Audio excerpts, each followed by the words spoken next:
A lot of people are afraid of live drawing, or they're avoiding it altogether simply because they don't know how to start the drawing, where to begin with the figure.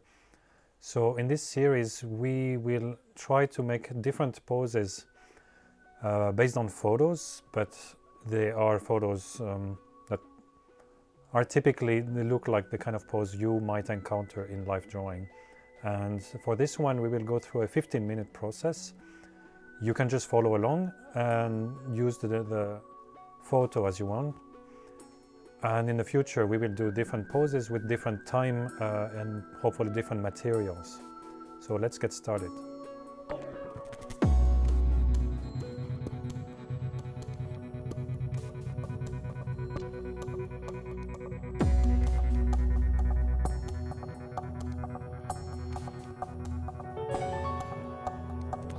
Depending on what kind of pose we have, here I would say the best starting point would be to find the longest action line.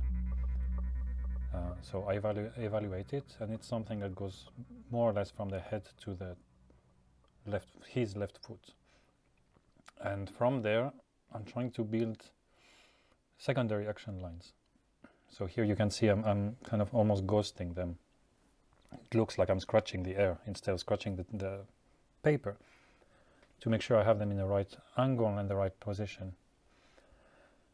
And the most important one, which will be then the line of the shoulders and hips, how they align and how they are not parallel to each other. Because this is a pose that has fairly complex chest and shoulder area. Here you will see that I'm already spending a little bit of time making sure that the head, the shoulders, the collarbone kind of hold together. It's really important. I see a lot of people making fun of, making light of the situation where they would just avoid the head entirely, and you get these strange headless figures.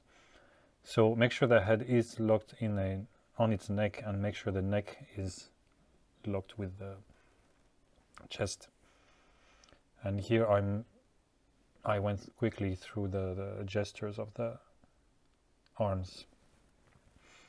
In the leg you have much longer gesture lines, but you can see I'm kind of building, and I will go back a little bit later to fix some of the ones that are a bit too off. But so far it's still holding correctly. And here you have a pinch. It would be much more visible if with a model that had like blockier structure. Here he's fairly muscular, but you can see it where the belly starts crouching with the side of his rib cage. In general, it's really good to find which side is stretching, which was here our first action line, and which side is pinching. And that will help sell this tension in the body. Now we have a pole, which is a little bit tricky sometimes. I try to just go quick and dirty and then get the hands aligned. Sometimes if you have a different object, I much recommend drawing the object first and then the line around it, but that would make sense for one-handed situation. But here we need a line to actually align everything together. The elbow is really more than vertical. Actually, it's going in different reactions, so we need to keep it as straight as possible. Now I'm drawing the chest.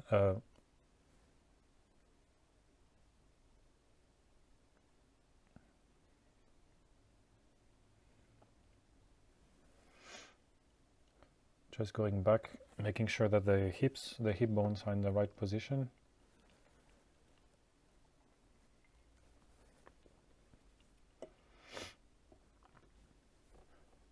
And you have noticed also I took the time to make feet and not just little blocks or little ovals, like they actually have structure and they hold on the floor.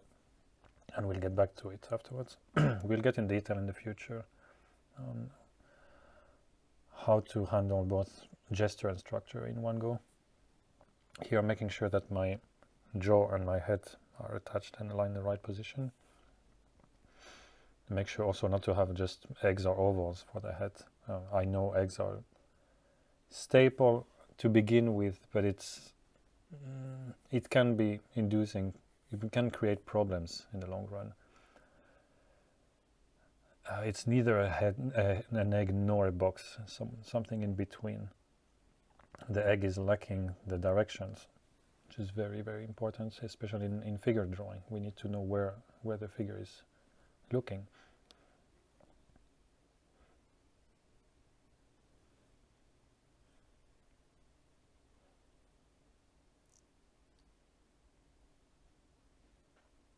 Here I'm fixing mostly the musculature, making sure that things insert and originate in the right place and end up in the next one through overlaps.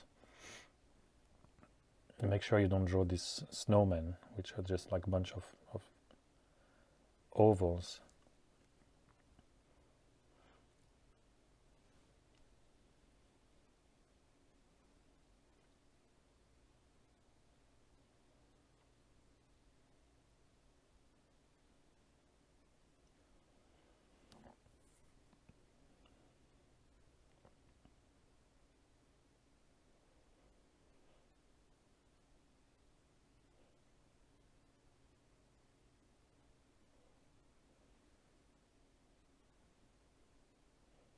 Muscles of the forearms can be tricky, certainly, and they're tricky for me as with everyone else. Between reach and tensors and extensors, and now they are being seen from below.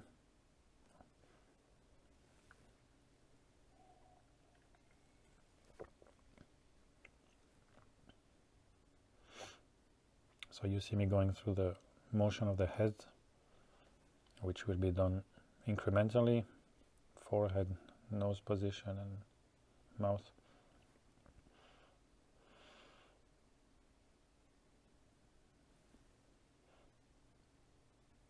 Generally the mouthpiece can become problematic, and very often people just skip it.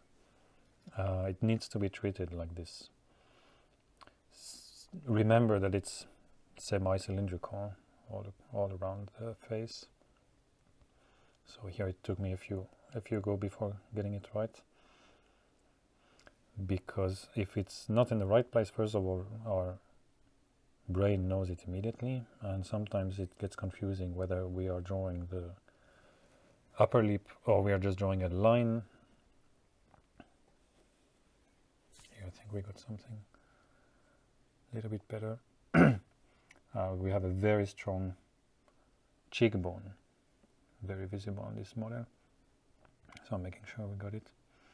And you can see that even though it's a line, it's actually it's just a narrow shadow shape.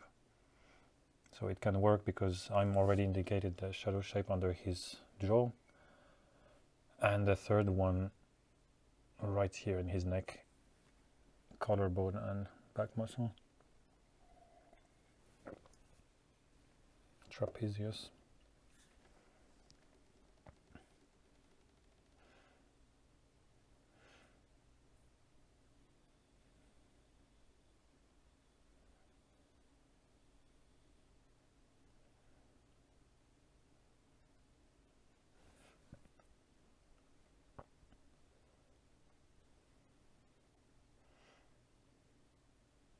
So here I'm doing quick mapping of the shadows.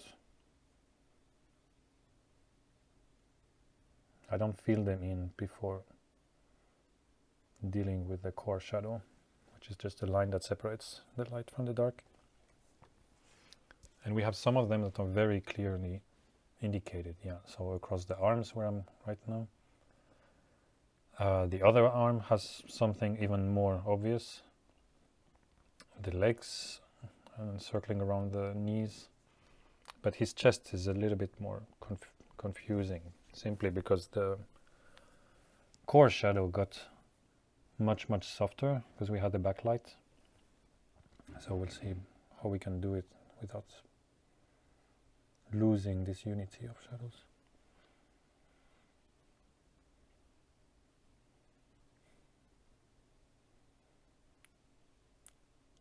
So here, pay attention to what I'm doing. I'm not following motions, I'm following shadows. I'm thinking in 2 dimensions here.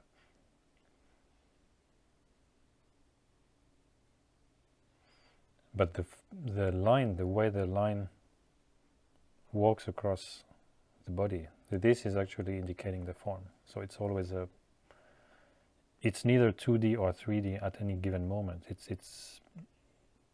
It's a conversation between 2D and 3D that happens in your brain, where you see shape and you see form and you see how they interact together. And you see, for example, this very edgy light form right under his deltoid. That's where the chest starts to come in. His chest muscle wrap under the deltoid and under his arm. So here I'm fixing my gestures under.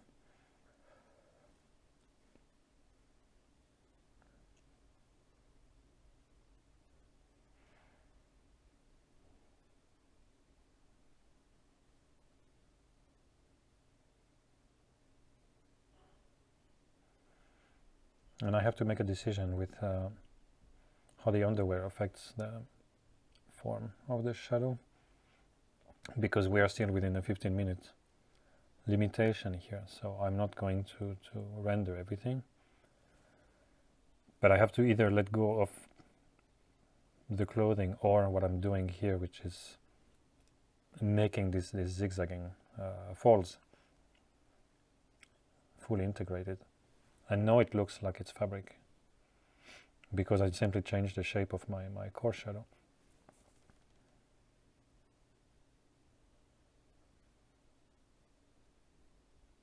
But it's still, in my brain, it's still the same line that separates light from shadow. Just put them together. So you need to make a bit harder edges around the knees, around the shin bone, and then softer around the calves.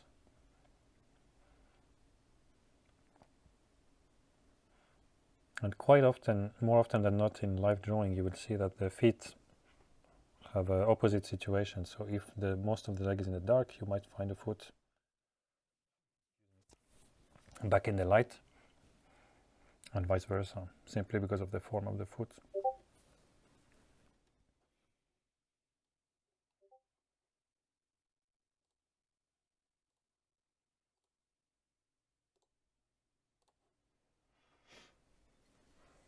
Going to the second one, you can't leave the knee too long.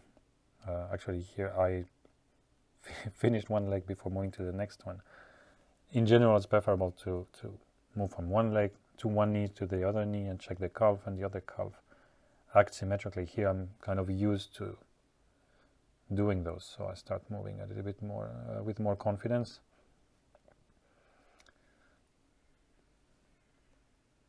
But if you're not used to live drawing, I would recommend moving nicely from one elbow to the other elbow, from one arm to the other arm, from the knee to the knee, and so on and so forth. Because you get to appreciate also how the same object look in space differently.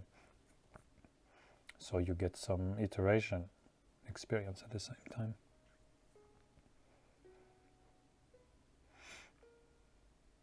So here I'm making sure my core shadow is a bit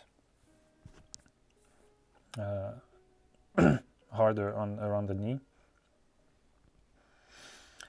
And now we have to address the chest.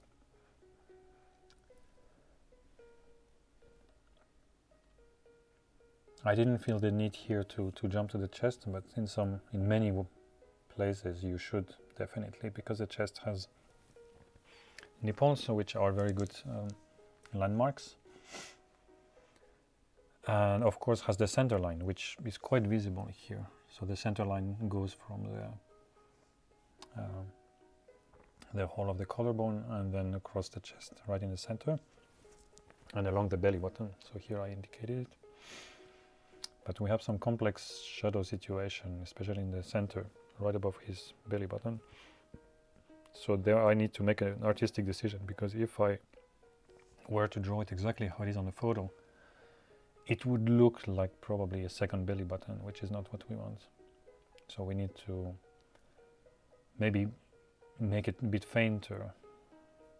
Same goes with all those tiny shadows. I have to merge them together, because I'm doing a drawing, I'm not doing an exact replica of whatever is on either on the screen or in front of you when you're at the atelier.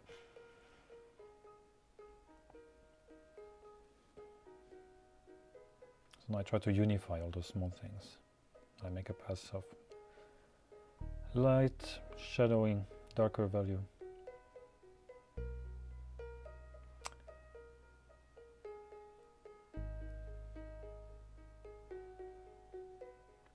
Notice how everything changes whether we stretch it or compress it. So the nipple got much more stretched on the left side, his left side. And that also helps sell the form.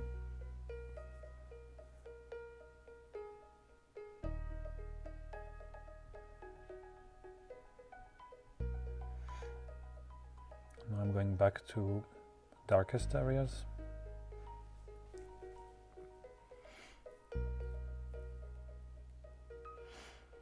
So now I go across the form, across the drawing, and see what could be just made more readable. Improved is a very vague term. It just depends what it means. So I'm trying to think what area needs work, and when we mean work, it just means to make it more readable. Do we understand that we have a knee? Do we understand that we have an elbow? Do we understand what the hand is doing? And yeah, that's it. I think this one went all right. It's not the method, it's one method, and we will see through more videos that there are almost endless way to go through. Thank you very much for watching. I hope you found this video either useful or at least entertaining. I would really appreciate if you could like it, subscribe to help the channel grow, and yeah, see you next time. Bye. Happy drawing.